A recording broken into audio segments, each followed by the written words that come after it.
Hello everyone, welcome to another new video. In this video I will show you how to fix if can't receive text messages on Note 60 Pro.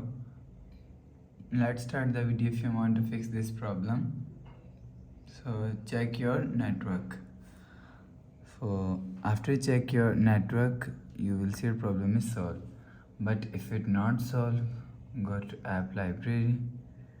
Here click on settings app. Now in setting, scroll down and click on my phone. You will check your software update is latest. If it not latest, update your software latest. After update software latest, go back to home screen. You will see your problem is solved. But if it not solved, go to again app library. Click on settings app. Now in setting, click on app management and click on app list. After click on app list, click on messages app, click on storage and cache and click on clear cache. After click on clear cache, you will see your problem is solved.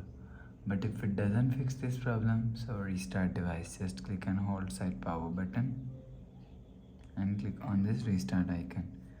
Again tap on this restart icon, you will see phone is restart. After restarting, enter phone pin. You will see your problem is solved. But if it's still not solved, so last solution is reset all settings. Click on settings app. Now in setting, scroll down and click on click on system and click on reset phone and click on reset all settings. Reset, enter phone pin, click on this icon. You will see your problem is solved. So please subscribe for more latest new videos. Please, thanks for watching.